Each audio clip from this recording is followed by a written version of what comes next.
If you want some FIFA 23 coins, please check out MMOXP.com. Their link is down in the description. They're fast, cheap and reliable, and if you use code Rema you can get yourself a 5% discount. So what's up guys, my name's Ash and welcome back to a brand new video. I hope you guys are all having a fantastic day. If you're not, I hope things turn around for you and I hope you can have more positive days in the future. I know it's a bit of a random message for me to start off with, but I was really just thinking about it, I was like, I do have a lot of viewers, maybe some are going through some rough times because I woke up and I felt a little bit miserable. So yeah, I just wanted to check on you guys, make sure you're all right, and if things aren't okay, I hope things get better for you. Just stay strong, and yeah, better times are to come, I promise you that. But today guys, we're going to be looking at the 4-3-1-2 formation. I took a bit of inspiration off Boras for this because I've been watching him recently and this is the formation he's been using, so I wanted to give it a go, see what it's all about, and yeah, I settled on some custom tactics and player instructions that I like for it. But just before we get into today's video guys, I'd very much appreciate it if you could drop it a thumbs up, as that does really help with the YouTube search algorithm. Also subscribe to the channel if you are new so you never miss out on any videos like this one, and don't forget to turn on notifications so you are notified when a video is posted. And with all that aside guys, let's get right into today's video. Okay guys, so starting off with the custom tactics. For the defensive style, I like to use balanced. I like using balance with every formation because it gives me the greatest control over my defense. When I need to press my opponent, I'm able to do that manually, and when I need to drop back a little bit more and be more conservative, I can do that as well. So balance gives me great control and I really do like that.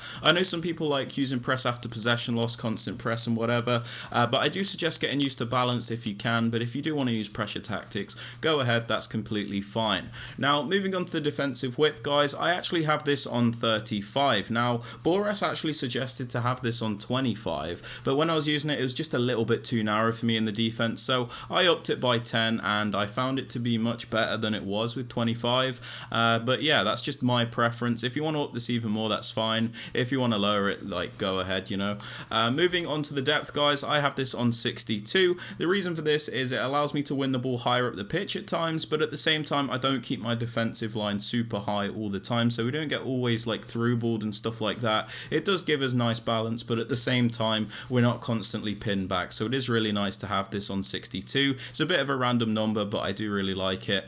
If you guys want to up it or lower it, that's completely fine as well. Now moving on to the build-up play guys, I have this on balance. The reason being is FIFA 23 is quite an unpredictable game. You don't know what kind of gameplay you're going to get, so by having it on balance, it kind of suits you up for all the types of gameplay you can have, whether it's slow, laggy, fast but laggy. FIFA's quite a weird game for that, so I just have this on balance as it just gives me the greatest control and it suits most versions of the gameplay. It actually blows my mind how I have to say that, but yeah. Moving on to chance creation guys, I have this on direct passing. I suggest this with every single formation. The reason for this is direct passing. If you look at the diagram in the bottom right corner of the screen, you can see the white dots, which are your attackers. They're constantly moving around to break through that defensive line, so it does create you a lot of chances. If you look at something like balance, that really doesn't happen. They're quite static, they don't bother the defense at all, and you're going to find it difficult to create those chances. So I do suggest direct passing guys, as it is by far the best. Now for attacking width guys, because this is a narrow formation, we do want to attack quite narrow with it. We don't want to make it something it's not by making it super wide. So by having our width on 37, we're keeping to the shape of the formation, and it's actually easier to make passes because your players are closer together, so it can be easier to build up the play. So yeah, it allows you to play narrow and a little bit faster, which is super nice guys. Now moving on to players in box guys, I have this on 5. This is just because it's bang in the middle, so we get some players in the box when we're creating these chances, but at the same time we're not overcommitting our whole team, so yeah, we don't leave ourselves in trouble basically. But it is down to preference. If you want to up it or lower it, go right ahead.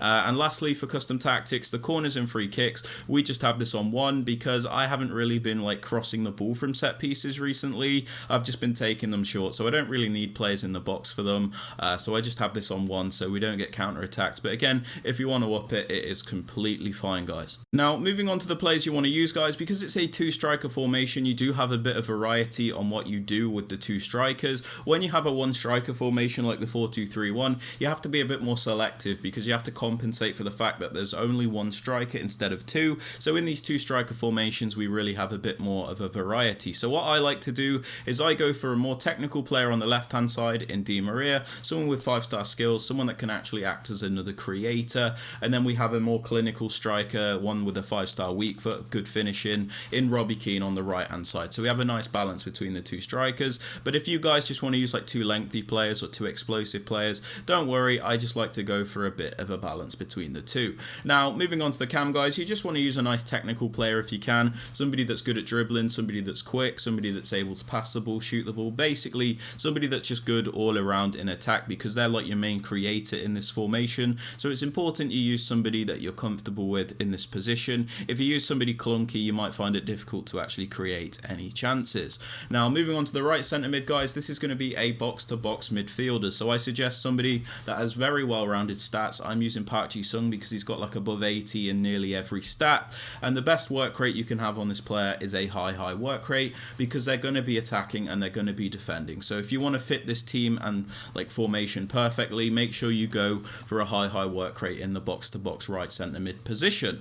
Now, moving on to the middle centre mid, this is very similar to the 4-1-2-1-2, except we're kind of trading off a CDM for another centre mid, so it does allow you to press a little bit better. But I do suggest using a more defensive player in this position. So I'm using Patrick Vieira as he's got really good defensive stats. The ideal work rate for this position is a medium-high, but you can also get away with medium, high, whatever. But you kind of just want to go for somebody with very good defensive stats in this position.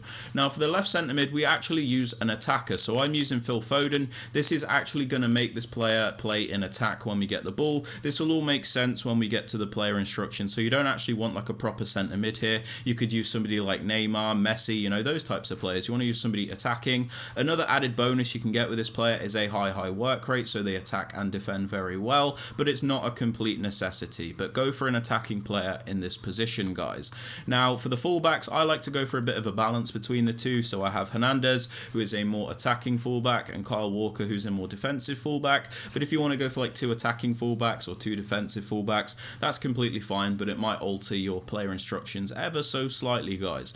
As for the centre backs and goalkeeper, these just need to be as good as you can get them. And yeah, there's not really much to say about these. You just want to go for meta players. I'm kind of just using Chesney in goal for chemistry at the moment. Now, for player instructions, guys, on the left striker, the one that I said is a more technical player for me, I just have stay central, because I don't need this player drifting off to the wings, as again, we need them to stay narrow. We need them to be there in the striker position. Sometimes when you have them on balance width, they drift off too wide and they don't really get involved. So it's important you have them on stay central to really stay in position. I have them on mixed attack because I don't just want this player to get in behind. Sometimes I want him to sit a little bit deeper, so we could even create for Robbie Keane, who is our more clinical striker. So that's why I do that, guys, on the left striker. But if this is like a lengthy player or somebody that's just a finisher, you could also have this player on getting behind. It's completely fine.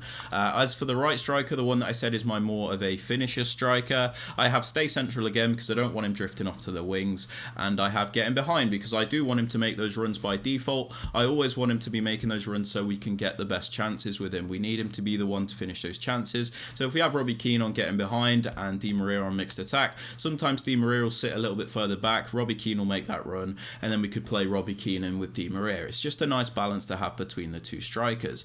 On the cam, guys, we just have comeback on defense. The reason for this is so this defends in a 4-4-2 formation, because the 4-3-1-2 is a little bit too narrow to defend. There's so much space on the wings where your opponent could just run at you. So it's important we turn this into a 4-4-2 when we're defending. So by putting Chiesa on comeback on defense, he will actually come back to defend as the right mid. So Foden will be my left mid, Vieira will be my left centre mid, Park Ji-sung will be my right centre mid, and Chiesa will be my right mid. So we have a much better defensive shape just by putting our cam on comeback on defense. But as for everything else, we leave him alone because we don't want to restrict him too much. As for the box-to-box centre mid, guys, we just have him on completely balanced stats, and the only important thing is that we have him on cover centre, so he does defend as one of the centre mids in this 4-4-2 formation. So by having him on cover centre, we make sure he's one of the middle two, and yeah, he's always covering those central areas, which is super important. We don't touch anything else because, like I said, he's a box-to-box player. We need him to attack and defend. As for the more defensive centre mid, the one that's going to stay back, we have him on stay back while attacking and cover centre. This is pretty self-explanatory, but stay back just means he's not going to go forward when we attack because we don't need him to. It's not what he's good at, so we don't want him to do that. And we have him on covered centre, so again, like Park Ji-sung, he defends as one of the centre mids in the 4-4-2 formation, which is super nice. And yeah, that's all we have on the middle centre mid.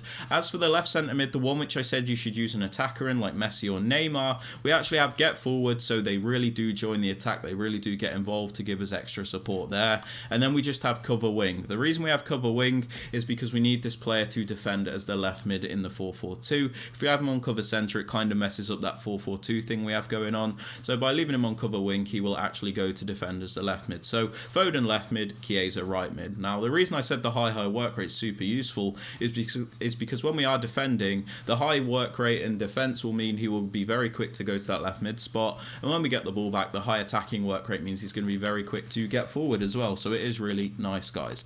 As for the fullbacks, like I said, my left back is my more attacking fullback, so I have balanced attack and overlap because this can be quite a narrow formation in attack, so we do need extra width at times. So balanced attack means he will come forward, and overlap means he will overlap the rest of your team to add the extra width, which is really nice in attack because it gives us a lot more options.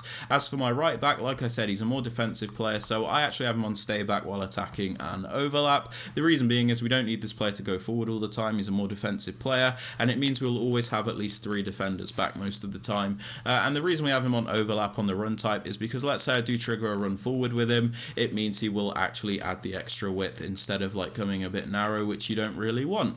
But yeah, centre backs and keeper we leave alone, by the way. But yeah, that is everything for the video, guys. They are my custom tactics and player instructions. If you have enjoyed or found it useful, I'd very much appreciate it if you could drop it a thumbs up. Subscribe to the channel if you are new so you never miss out on any videos like this one, and don't forget to turn on notifications so you are notified when a video is posted. And with all that aside, guys, I hope you have a fantastic rest of your day, and I'll catch you all later.